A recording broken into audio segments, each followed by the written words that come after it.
and welcome, welcome. So this is a very cozy, relaxed show with some really, really important messages, I think. And I'm delighted to have everybody here. Teresa, I know everybody that's here, and we're delighted to have you. And at the same time, anybody listening to the replay, you will have a good bit of Catherine's wisdom to come along. Hi, Joda. Nice to see you too. And so my guest today is my very good and dear friend, Catherine Bell. And Catherine is the co-founder and the president of Titan Impact Group. She's got a pretty good resume here. As a radio host, a founder, CEO, and managing director of a real estate investment hedge fund, an owner of an investment bank, a buy and hold investor, an Airbnb investor. Do you think she's an investor? Yes. A fix and flip investor, a building developer, a mobile home park investor, and a private money lender that she has successfully completed hundreds of investment deals with her raving fans, AKA her investors. She's also the founder of the nonprofit Bell Community Empowerment Foundation. It has been her lifelong mission to educate, empower, and inspire families to adopt all of the adoptable children in the foster care system. So, welcome, Catherine. You are Thank you for very, having very, me. very busy. No, I always love hanging out with you. We hang out quite frequently. So, every week. Every week.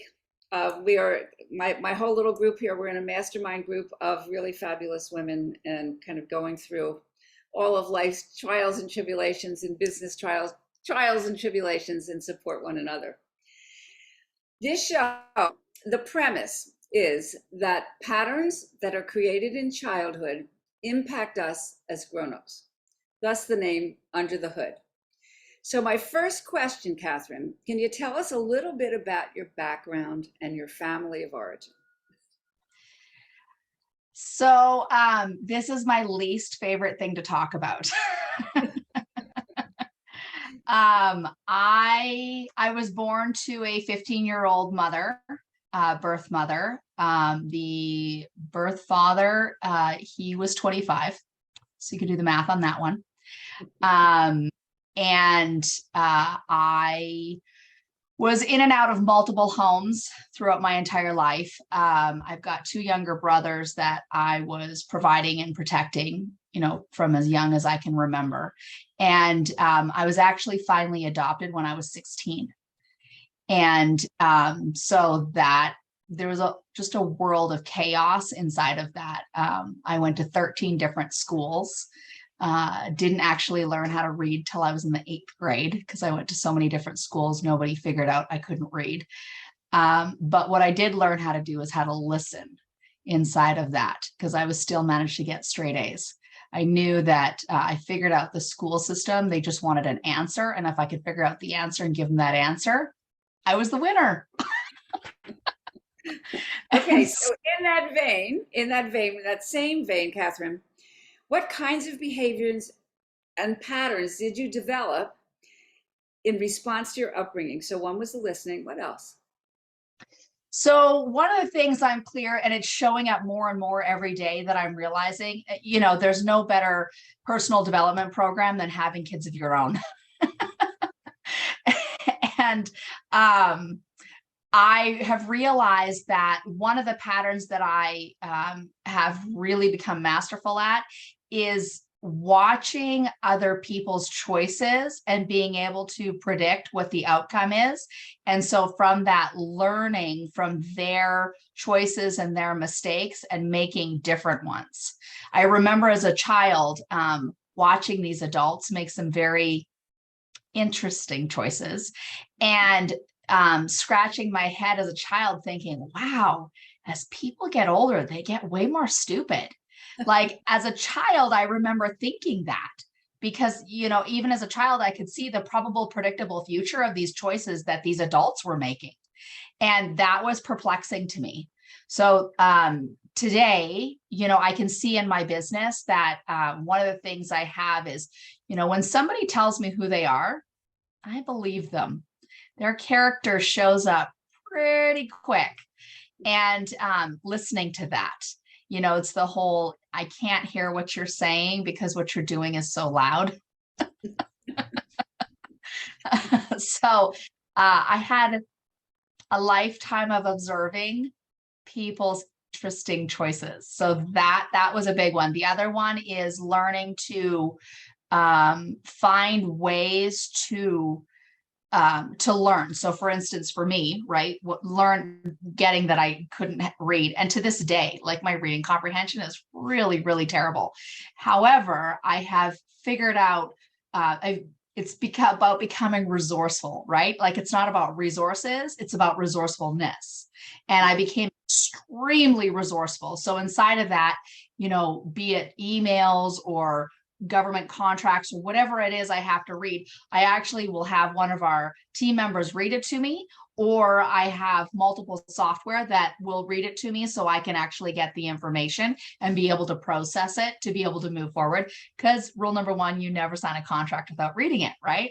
So again, it's figuring out those resources to be able to get what I need and to be able to listen. And inside of listening, I've become really, really skilled at listening and hearing what people are not saying as well, and being able to get those communications. So for you, we could say that you're an auditory learner. Absolutely. And an auditory listener. And that is your strength that you have identified and learned to use to your advantage. Catherine's always talking about another audiobook that she's listening to and an audiobook that she's listening to. And I don't quite relate because I fall asleep when I'm listening to the audiobooks. So just again, knowing what your strengths are, what your weaknesses are, your modalities that really have helped you in your leadership skills. All right, now another question. So these are some of the ones that you have developed that have really helped you in your career, correct? Yeah. Yeah. Okay. Which ones did you gain that didn't help you, that you've had to kind of tweak and relearn, and some of the ones that you've actually had to honestly struggle with? Through, right? So one of the most difficult ones for me, and it still haunts me today, and I'm seeing it, show up in different areas, is the very first earliest memory I ever had was with my birth mother. And I was probably like 2.5, 3 years old. I was like little. And the memory is of her like over top of me, pointing her finger, screaming in my face, "You effed up my life." And to this day, whenever we have conversations, she still manages to bring that up, that somehow I messed up her life and ruined it, or, whatever the word is. And back in my 20s, I ended up doing some pretty intense personal development work and a whole lot of therapy and stuff to work through this. And what came of that message as a child was that I was terrified of hurting anybody. And I didn't want to ruin anybody's lives. I didn't want to hurt them. I mean, it was devastating to me that I ruined her life, right? Like as a child, you don't have the cognitive abilities to work through that. So I made it mean like I really did ruin people's lives. Anyway, so going through and doing this personal development work, it was really interesting because I got to the point of like, okay, so let's say that that's true. Let's say that I ruined people's lives. Like, let's go with that. So if I ruin people's lives, then what does that mean? Well, let's just say that, what if that was true? And like, okay, now what do I do? So if we back that up, if that one little egg was able to have that, like this, receive the sperm and then form into an actual human being, right? Like if it was that me, that little egg was that I caused that, well, then clearly that must mean I'm the most powerful egg on the planet, right? So if I'm the most powerful egg on the planet, what else can I do, right? So now being the most powerful egg on the planet, oh my goodness, what if that most powerful egg now has a say in ruining people's lives or making them better? Then what could I do? Right. And that, like, I remember that moment. I remember where I was standing. I remember the room. I just remember that huge revelation. And all of a sudden now it was like, now I actually had the opportunity to make a difference. And from that point on, it was profound because now I had the ability to allow people into my life, into my heart, because I wasn't going to hurt them. I wasn't going to ruin their lives. So, So Catherine, it was safe to be with me. so how has this impacted, again, your business? Again, your personal life and our businesses Right? go hand in hand, right? How has this impacted? Because, yeah, well, Tina, business is a team sport, right? If you can't create a team and you can't have teams around you, there's no way that I could scale my businesses. Right. And so like having to deal with that and address that. And whenever it creeps in, like it still creeps in today, when stuff doesn't go the way that I think it should, I automatically internalize it that it's my fault. It's my fault that it didn't happen. It's my fault the timeline wasn't kept. It's my fault.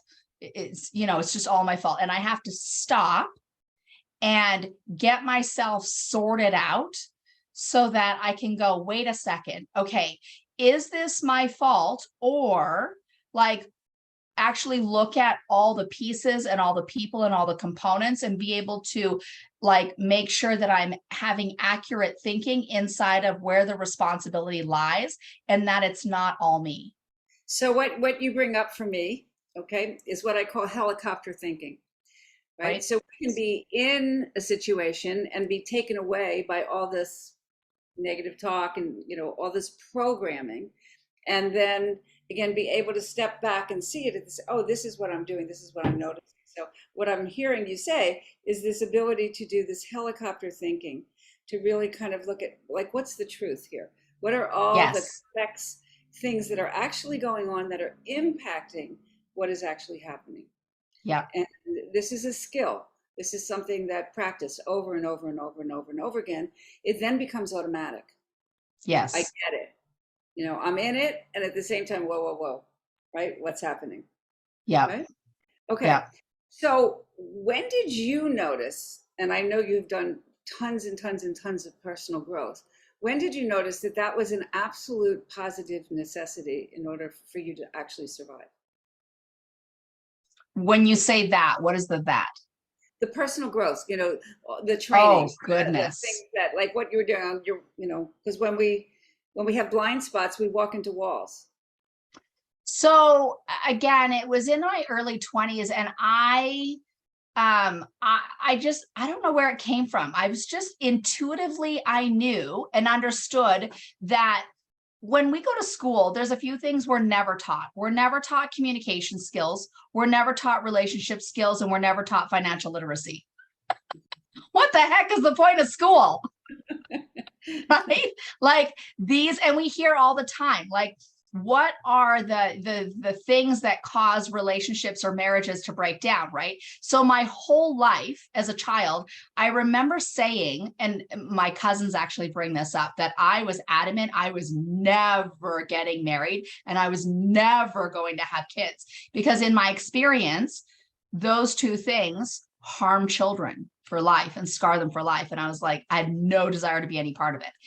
And so when I started like having conversations with people who had successful marriages, like my parents that adopted me at 16, I got really curious, like, wait, you have this amazing marriage and you're not hurting each other and you're not hurting children.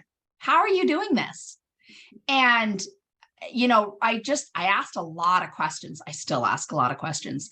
And I just started asking a lot of successfully married people, like, what is it that has your relationship be successful? And that was the thing, is that they worked on themselves every day. They worked on their relationship every day, and communication, right? So it's all about the communication, the financial literacy, the personal awareness, and taking care of the relationship. And all of a sudden I got like, oh my goodness.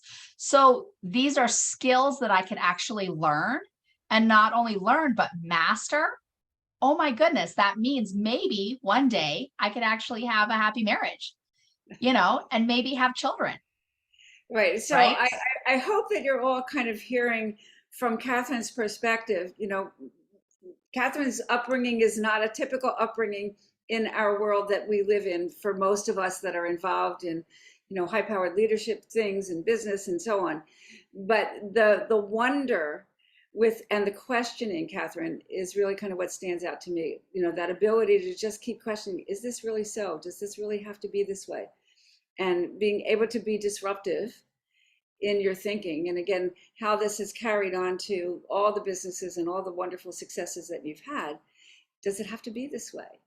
Well, and I think that's the other thing that I'm realizing even more and more, Tina, is that what has me be so successful in business is because I was so resourceful as a kid in surviving that I've become really resourceful in business, in the sense of I don't look for permission to do stuff. I just look for creative ways to get it done. And so I think way outside of the box, inside of making it happen, right? Like, and a lot of people have this like, well, you got to go to school and you got to get this education and you need to have this document that says you learned this and then you can. I don't have any of that. My brain works in the way of like, okay, so what do we need to get done? Okay, what things can I actually put in place to collapse timelines and add commas to bank accounts? That's how my brain works. Like, I don't think linearly, because I'm always looking at, worst case scenario, what is option A, option B, option C, option D, like, and then sometimes I just put them all into practice and go. Right. And I think that is what allows me to collapse timelines and add commas to bank accounts as quickly as I do, because I don't have this, like, it's got to be this, it's like people like, how did you start a hedge fund? I went and learned, and then I did it. And, we kind of joke around about, there was a movie way back 20 years ago called Legally Blonde, right? And she gets into Harvard, right? And there's that one moment where he goes, you got into Harvard? And she goes, what? Like it's hard? Like, and I just relate to that. Like, she just decided to do something. She went through all the steps and did it. And I feel like there's so many things in life that we all can do that. What? Like it's hard? Like anybody can do what I do. Exactly. So a couple other questions, and then I'm going to open it up for questions, because I'm sure people have things that they want to ask you as well. Who has inspired you? So I'm from Canada. So a huge inspiration for me, funny enough, has actually been Lady Diana, because you understand the monarch is still our monarch. And so she was always very, very present for me growing up my whole child life. She was up in Canada, the royal family is like, everything they're doing is everywhere. So everything she did on the planet was really fascinating to me. And that was a huge inspiration. And then, there's lots of people that inspire me, but it's always stories of, coming from nothing and creating extraordinary things. Like I love Oprah Winfrey's story, or like Warren Buffett. Just all these amazing, nerds, so to speak. Nerds rule the world. All right. So another question created amazing things that I want to make sure that everybody knows, that in terms of your passion for foster kids and your foundation, and kind of just give us a little story with that. I love it. So growing up in and out of multiple homes, it is not fun. I'm sure all of you can use your imagination. You've heard stories. It is not fun. And so being adopted when I was 16, I'm clear that experience, obviously that my family changed my life forever. The trajectory of my life changed forever. And I married an American, and after a few years of getting married, we discovered we couldn't actually have kids. This body's just not producing babies. So what are we going to do? Anyway, long story short, we ended up learning about what's called FOST-Adopt. And what it is there are 500,000 children in the U.S. foster care system. 350,000 of them are available for adoption today. So what that means is that for whatever reason, the parental rights have been severed, And these children are now available for adoption. Now, here's the thing I'm clear about is that inside of that 350,000 children is that there's more than 350,000 congregations in this country. So what if each congregation took on finding one family to adopt one child? I believe we could get this done in my lifetime, because here's the statistics on that. It costs taxpayers billions of dollars to keep these kids in foster care, right? So by having them have loving homes, now that tax burden is removed. But here's the bigger tragedy. When these children age out of foster care on their 18th birthday, it's called Black Bag Day, meaning if they're in a foster home on that day, they're literally given a black trash bag, all their stuff goes into it, and they're out. That's it. That's the end. No skills, no services, no help, nothing on their 18th birthday, Black Bag Day. Statistically, those children will end up on drugs, prostitution, and incarcerated. That costs taxpayers billions more. So what if we got those children all adopted? What if 1% of those children got as inspired as I got from being loved and nurtured and taken care of, and I never had to have Black Bag Day? What if those 1% decided to go out and make a difference in the world? That would be 3,500 kids that go out and become adults and decide to make a difference in the world. Like, think about that impact that would have on this planet. So my nonprofit partners with these adoption agencies that specialize in this type of adoption, and churches to partner with them to be able to get the word out. And because these kids and families come with a world of services so that they actually can thrive and be successful inside of this, because it is a rough transition. Absolutely. Just like raising my own kids is. I got my children out of foster care, but they were 4 months old. So they've been mine the whole time. And let me tell you, it is a challenge, It's a piece of work. So, oh my gosh. I wanted to be sure that people not only could hear what you're doing, Catherine, but the way that you think about it. Okay, if you can, just listening to Catherine and listening to her very rational mind that also has a very, very, very big heart. And there's so much that people can learn from you and what you've been about and how you've gone about things and how you continue to. So I'm going to open it up. Is there anybody that has any questions for Catherine on any of these subjects, any subject? I'm sure she's pretty open to sharing. So I don't have a question. I just want to remark about what a tremendous thing you are doing and what you've come through and how you've changed and what you're doing to make things better for so many others. I think you're inspirational. Thank you.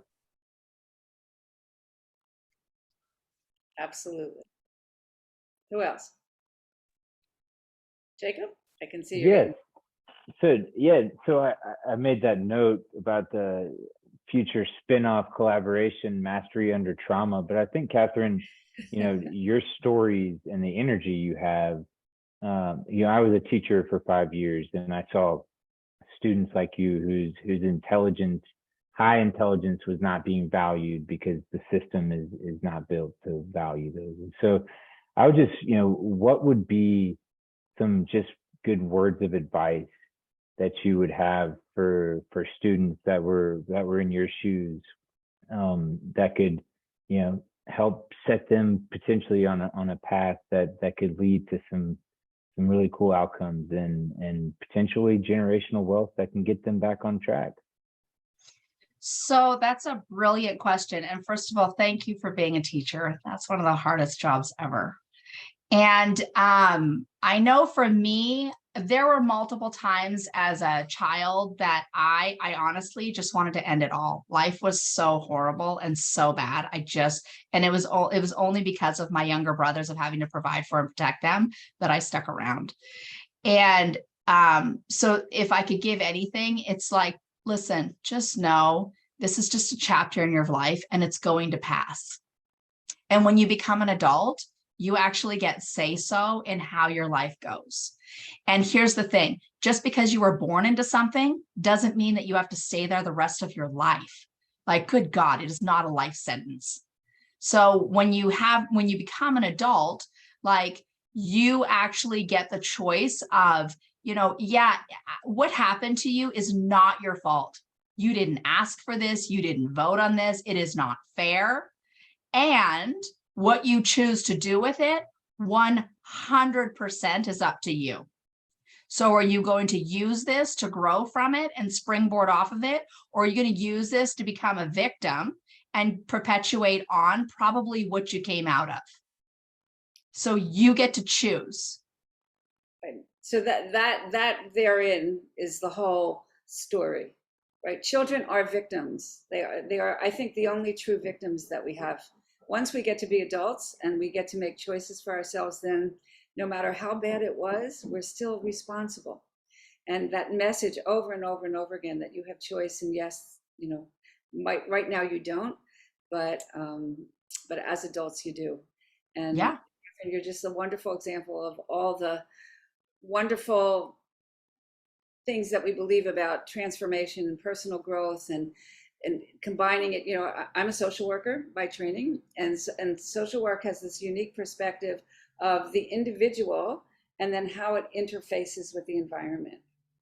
And that's kind of really what you were talking about today. You as an individual, your gifts, your talents, your beauty, all of who you are, and then how you manage that in a very, very difficult environment, and then what you're providing for other people.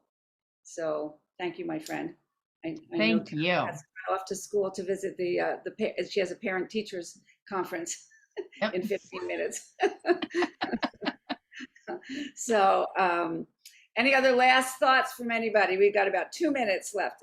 Elaine, yeah. I have a last thought, and this is, I am also blessed to be able to hang out with Catherine on a weekly basis. So this comes from that opportunity, and it kind of tags right into this question. But one of the most powerful things that you said at one point was the importance of having a dream carrier. That person that helps you carry your dream forward in those moments where you can't carry it yourself. And so as you talk to the kids, being able to encourage them to find that person that helps them hold on to their dreams, their future, and helps them carry it through in their deepest, darkest, hardest times. Yeah. Agreed. The message. It's a big message. Mm-hmm. Everybody's shaking their head. Yeah. So I'm going to honor everybody's time. And Jacob says, thank you for that. Thank you all for being here. We were a small group, but this goes out to everybody who signed up. We had a lot more people, obviously, that can't make it. We were trying to figure out the best time to do this, but we're international, because our wonderful, wonderful host is Lewis, and Lewis is in Glasgow. And Wow. we honor his time as well, because we're so grateful for him. So thank you all, and we'll see you next month. I have another wonderful, fabulous woman, Loretta Green, who will be with us, who's got another incredible story. And then Alex Minicucci, after that, who was an entrepreneur, a serial entrepreneur many times over, with lots of great stories as well. So thank you all for being here. Thank you, Tina.